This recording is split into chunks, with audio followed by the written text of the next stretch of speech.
दोस्तों, प्रेम और विश्वास का बंधन सबसे मजबूत होता है। जब बुद्धिमानी, धैर्य और निस्वार्थ प्रेम मिलते हैं तो असंभव भी संभव हो जाता है। बहुत पुराने समय की बात है। एक क्रोधी राजा ने अपने बेटे को किसी दोष के कारण देश निकाला दे दिया। राजकुमार ने बड़े दुखी मन से अपने गुजारे के लिए 4 लाल और कुछ स्वर्ण मुद्राएं साथ में लीं और भरे हृदय से अपने पिता के महल को छोड़कर चल पड़ा। चलते चलते जब वह राजकुमार शहर से कुछ दूर पहुंचा तो उसे एक साधु का आश्रम दिखाई दिया। राजकुमार उस साधु के आश्रम में पहुंचा और साधु को देखकर दंडवत प्रणाम कर एक तरफ जाकर बैठ गया। साधु ने उसकी मायूस शक्ल और शरीर पर कीमती वस्त्रों को देखकर पूछा, बेटा, तुम कौन हो और यहाँ कैसे आए हो? साधु की बात सुनकर राजकुमार कहने लगा, महाराज, मैं राजा संवर्धन सिंह का पुत्र वीरेंद्र सिंह हूँ।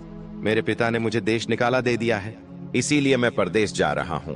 रास्ते में आपका आश्रम दिखाई दिया तो मेरे मन में आया कि मैं आपके दर्शन करता चलूं।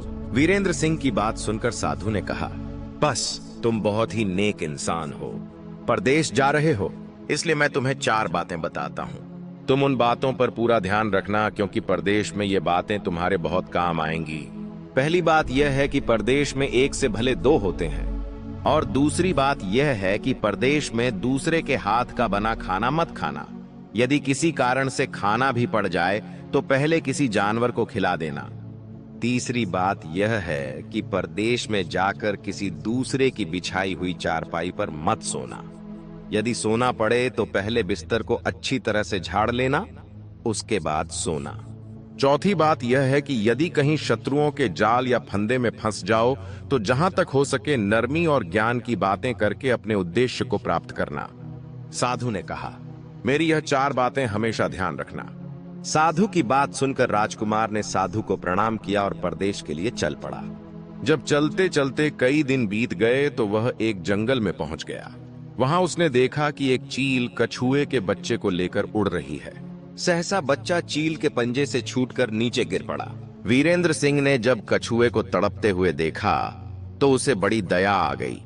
उसके मन में यह विचार आया कि इस बच्चे को पालना चाहिए। इससे 2 बातें होंगी। पहली ते बच्चे के प्राण बच जाएंगे, और दूसरी बात यह कि साधु द्वारा कही गई पहली बात भी पूरी हो जाएगी कि सफर में एक से भले 2 लोग होते हैं। इससे बातें करते हुए दिन भी आसानी से बीत जाएगा। यही सब सोचकर वीरेंद्र सिंह ने उस कछुए के बच्चे को अपने साथ ले लिया। अब सफर में उसका साथी कछुए का बच्चा भी शामिल हो चुका था।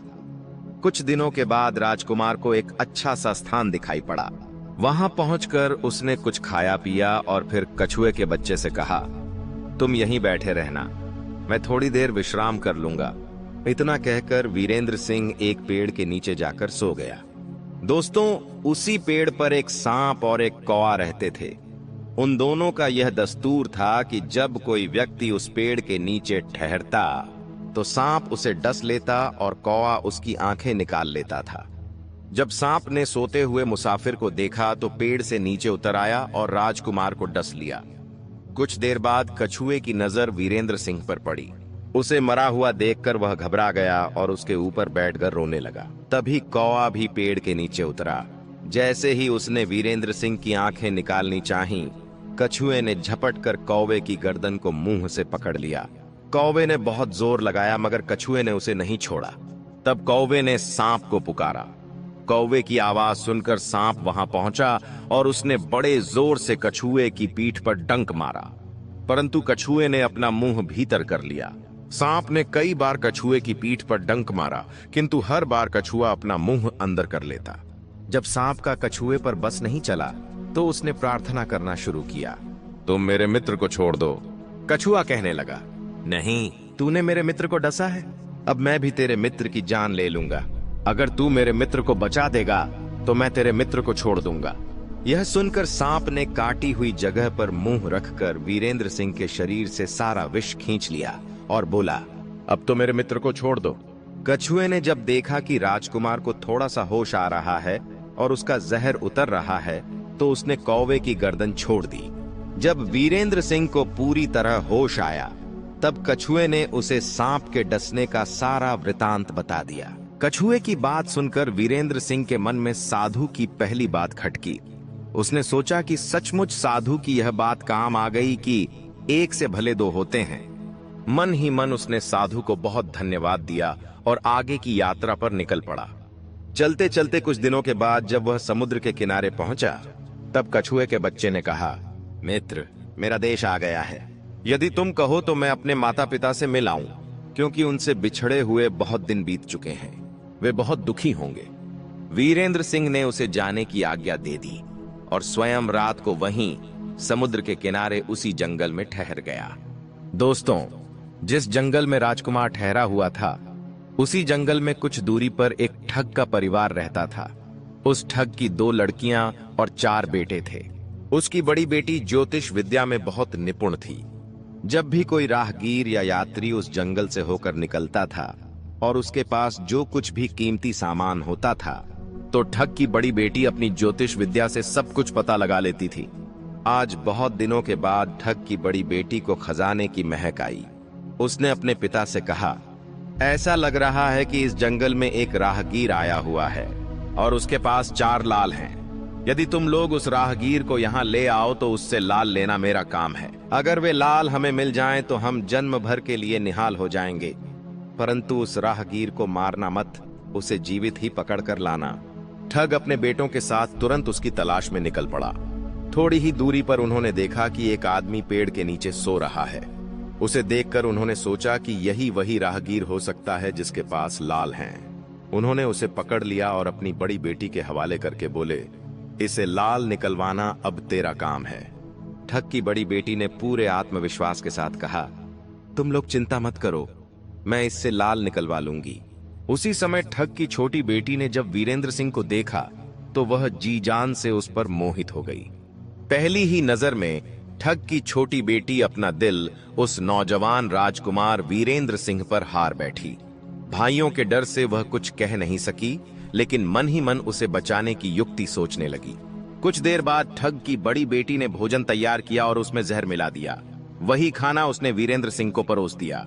जब थाली वीरेंद्र सिंह के सामने पहुंची तो उसने खाने के लिए जैसे ही एक कौर तोड़ा, साधु की कही गई दूसरी बात याद आ गई। उसने थाली में से थोड़ा सा भोजन निकालकर सामने खड़े कुत्ते के आगे डाल दिया। जैसे ही कुत्ते ने वह खाना खाया, वह तुरंत मर गया।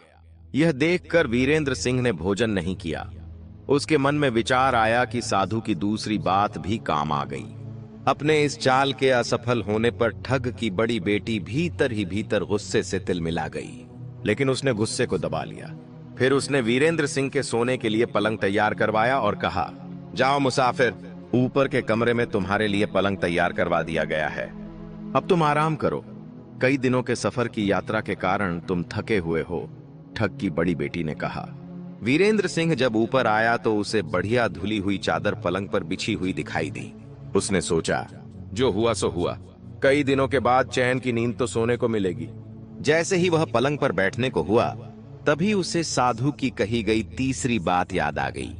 परदेश में जाकर हमेशा बिस्तर को झाड़कर सोना, किसी दूसरे के बिछाए हुए बिस्तर पर मत सोना। वीरेंद्र सिंह ने तुरंत बिस्तर को झाड़ा। जैसे ही उसने चादर हटाई, उसके होश उड़ गए। वह बिस्तर कच्चे सूत के धागों से तैयार किया गया था, जिसके नीचे आग का एक गहरा कुआं था। कुएं के भीतर बड़े बड़े धधकते हुए अंगारे चमक रहे थे। वीरेंद्र सिंह ने मन ही मन सोचा, साधु की तीसरी बात भी आज काम आ गई। उसने साधु को एक बार फिर धन्यवाद दिया और पास पड़ी एक टूटी हुई चारपाई पर जाकर लेट गया।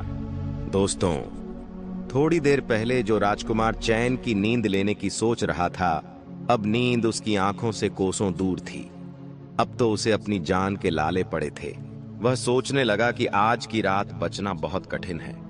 तभी ठग की छोटी बेटी मौका पाकर आई और कहने लगी, हे प्रिय, मैं तुम पर दिलो जान से मरती हूँ, परंतु आज की रात मेरे बस में कुछ नहीं है। आज की रात मेरी बड़ी बहन की बारी है। जैसे भी हो सके, बस आज की रात मेरी बहन से अपने प्राण बचा लेना। कल मेरी बारी है। हे स्वामी, मैं तुम्हारी दासी हूँ, मैं तुम्हें साफ साफ बचा लूंगी। इतना कहकर ठग की छोटी बेटी वहां से चली गई। जब सब लोग खाना खा चुके तो ठग की बड़ी बेटी ऊपर बने कमरे में चली गई। उसने सोचा कि अब तक तो राहगीर जलकर राख हो चुका होगा, पर जैसे ही वह कमरे के अंदर आई और देखा कि राहगीर तो बिल्कुल सही सलामत टूटी हुई चारपाई पर लेटा हुआ है, तो उसके क्रोध का ठिकाना न रहा।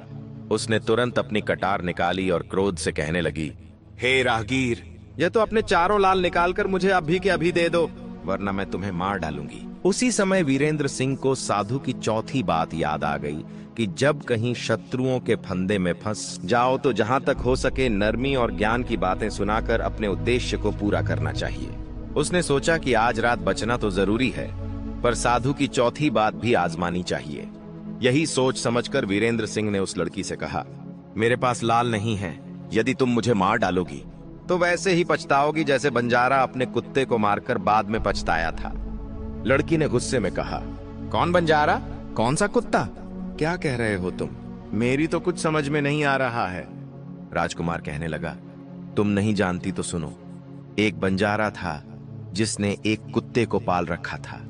वह कुत्ता बड़ा समझदार था, जिसे बंजारा अपने बेटे से भी ज्यादा प्रेम करता था। एक समय ऐसा आया कि किसी अनजान भयंकर बीमारी के चलते उस बंजारे का सारा परिवार उसी बीमारी की भेंट चढ़ गया। बंजारे की करोड़ों की संपत्ति भी बिक चुकी थी।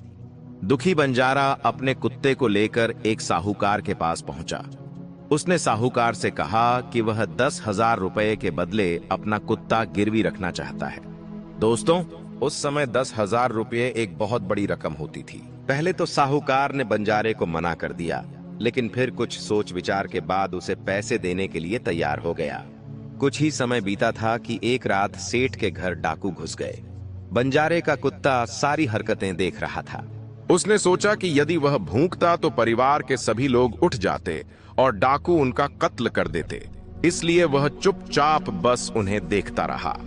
जब डाकू सेठ के घर से चोरी किया हुआ धन लेकर चल पड़े तो कुत्ता चुपचाप उनके पीछे पीछे हो लिया। सेठ के पास इतना धन था कि डाकू उसे निकाल तो लाए, लेकिन लेकर चलना उनके लिए मुश्किल हो रहा था। दिन निकलने ही वाला था, तब डाकुओं ने मन में विचार किया कि उस धन को एक तालाब के अंदर छिपा देते हैं। डाकुओं ने सोचा कि बाद में आकर आराम से उस धन को निकाल लेंगे। कुत्ता उनकी यह सारी करामात देखकर चुपचाप वापस सेठ के घर लौट आया।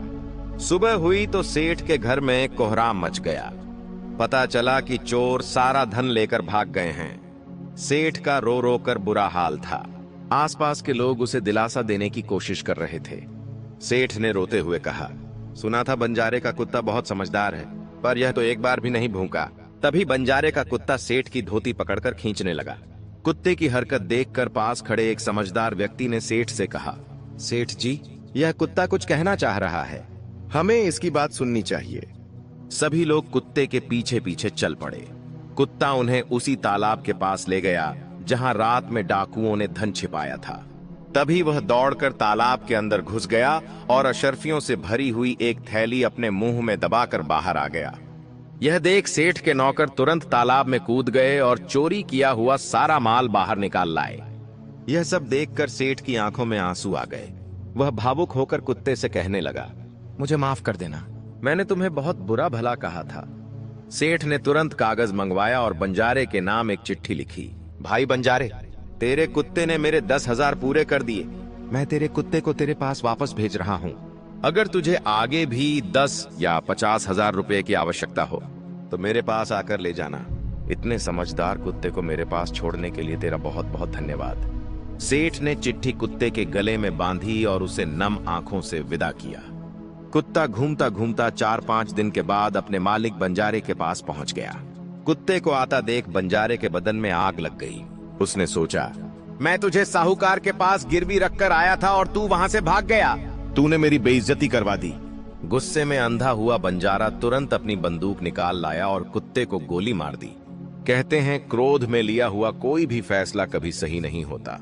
हमेशा कोई भी निर्णय लेने से पहले व्यक्ति को सोच विचार करने के बाद ही कोई कदम उठाना चाहिए।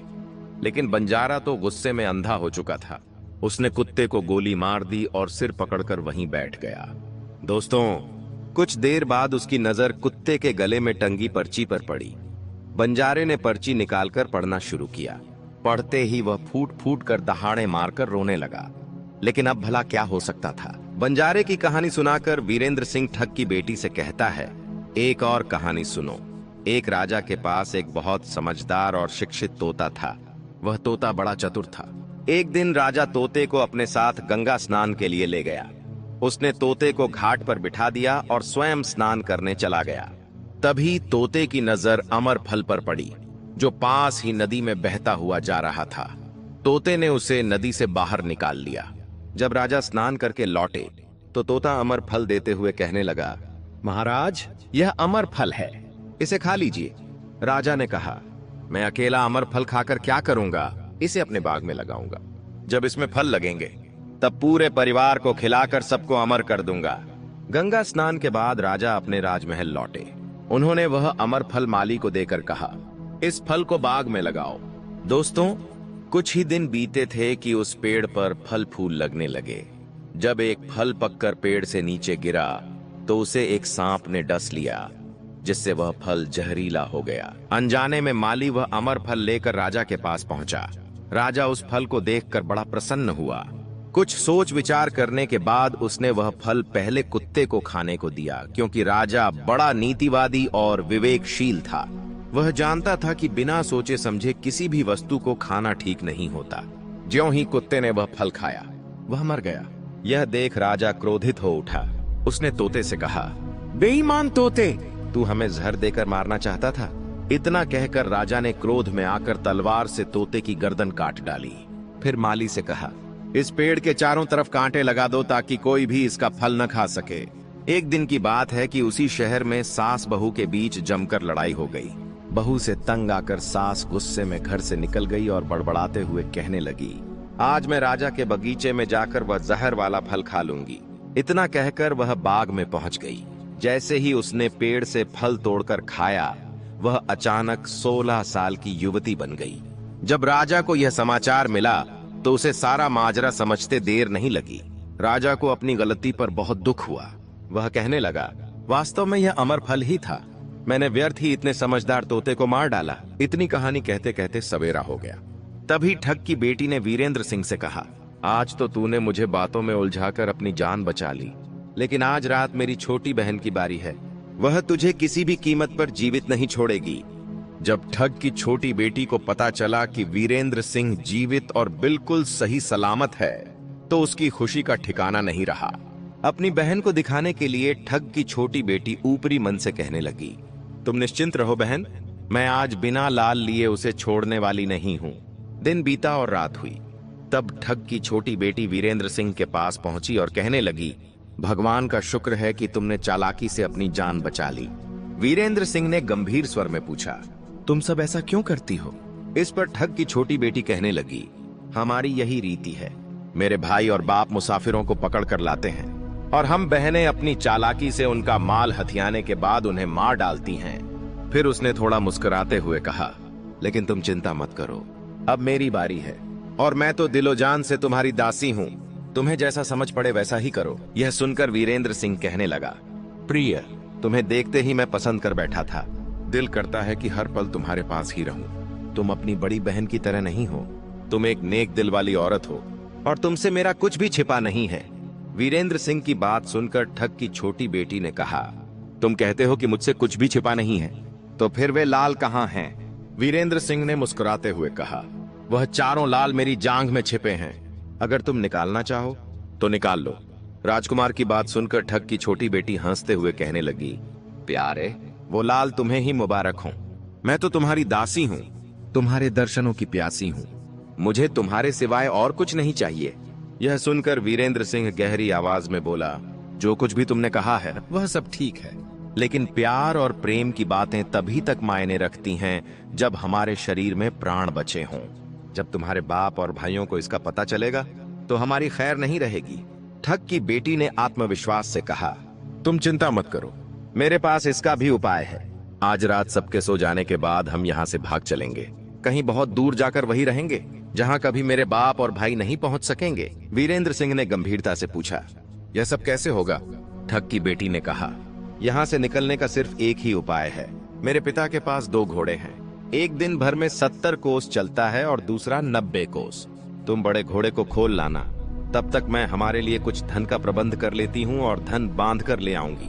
आधी रात हुई तो वीरेंद्र सिंह घोड़े को खोलने चला गया।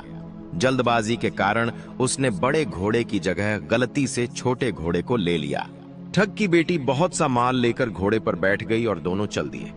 घोड़ा चलते चलते 70 कोस की दूरी तय करके जंगल में जाकर खड़ा हो गया।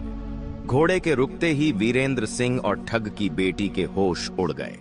ठग की बेटी चिंता में बोली, अनर्थ हो गया। तुम रात के अंधेरे में बड़े घोड़े की जगह छोटे घोड़े को ले आए। मेरे पिता और भाई आते ही होंगे, वे हमें किसी भी कीमत पर नहीं छोड़ेंगे। उधर जब सवेरा हुआ, ठग ने देखा कि उसकी बेटी और मुसाफिर दोनों गायब हैं। उसने क्रोध में सोचा, निस्संदेह वह बदमाश मेरी बेटी को भगा कर ले गया है। वह तुरंत तबेले की ओर भागा। वहां पहुंचकर उसने पाया कि छोटा घोड़ा गायब है जबकि बड़ा घोड़ा वहीं बंधा हुआ है। वह सोचने लगा, वे ज्यादा दूर नहीं गए होंगे। ठग ने बड़े घोड़े पर सवार होकर तेजी से जंगल की ओर दौड़ लगा दी। थोड़ी ही देर में वह उसी स्थान पर पहुंच गया जहां वीरेंद्र सिंह और उसकी बेटी ठहरे हुए थे। वीरेंद्र सिंह ने ठग को आते देखा तो घबरा गया। उसने कांपती आवाज में कहा, देखो, तुम्हारे पिता आ रहे हैं। अब हमारे प्राण कैसे बचेंगे? ठग की बेटी ने दृढ़ता से कहा, घबराओ मत, जैसा मैं कहती हूं वैसा ही करो। जाओ, उस पेड़ पर चढ़कर बैठ जाओ। जब मेरा बाप तुम्हें पकड़ने के लिए आएगा और पेड़ पर चढ़ेगा तो मैं चुपके से बड़े वाले घोड़े पर चढ़कर उसे तुम्हारी डाल के नीचे लाकर खड़ा कर दूंगी। तुम कूदकर उसी घोड़े पर जाकर बैठ जाना। इस प्रकार हम दोनों बचकर साफ साफ निकल जाएंगे। यह सुनकर वीरेंद्र सिंह तुरंत पेड़ पर चढ़ गया। तभी ठग भी वहां पहुंच गया। पिता को देखकर उसकी बेटी ने नाटक करते हुए कहा, पिताजी, यह दुष्ट मुझे धोखे से यहाँ भगा लाया है। आप इसे किसी भी कीमत पर छोड़ना मत। इतना सुनकर ठग गुस्से से तिलमिला गया। वीरेंद्र सिंह को पेड़ पर चढ़ा देख वह घोड़े से नीचे उतरा और उसे पकड़ने के लिए पेड़ पर चढ़ने लगा। बाप के घोड़े से उतरते ही ठग की बेटी ने मौका देखकर घोड़े पर चढ़कर उसे वीरेंद्र सिंह की डाल के नीचे लाकर खड़ा कर दिया। वीरेंद्र सिंह तुरंत कूदकर उसी घोड़े पर जाकर बैठ गया। वीरेंद्र सिंह के बैठते ही ठग की बेटी ने घोड़े को दौड़ा दिया। ठग हाथ मलता रह गया। ठग की बेटी और वीरेंद्र सिंह कई दिनों का रास्ता तय करने के बाद एक शहर में पहुंचे और वहीं बस गए। वीरेंद्र सिंह और ठग की बेटी के साथ आराम से दिन काट रहे थे। इसी दौरान देश निकाले का समय भी पूरा हो चुका था। तब वीरेंद्र सिंह उसे लेकर अपने राज्य वापस चला गया और उससे विवाह कर लिया। दोनों ने हंसते खेलते जीवन व्यतीत किया। दोस्तों, वीरेंद्र सिंह और ठग की बेटी की यह कहानी हमें सिखाती है कि प्रेम और विश्वास का बंधन सबसे मजबूत होता है। धैर्य और निस्वार्थ प्रेम मिलते हैं तो असंभव भी संभव हो जाता है। जीवन में चाहे कितनी भी समस्याएं हों या कठिन परिस्थितियां क्यों न हों, सही निर्णय, संयम और परस्पर विश्वास हमें हर संकट से बाहर निकाल देते हैं। दोस्तों, मुझे उम्मीद है कि इस कहानी से आपको कुछ सीखने को मिला होगा। अगर वीडियो अच्छी लगी हो तो वीडियो को लाइक और कमेंट में जय माता दी अवश्य लिखें। हम आपसे मिलते हैं किसी और नई वीडियो में। तब तक के लिए अपना ख्याल रखना। जय माता दी।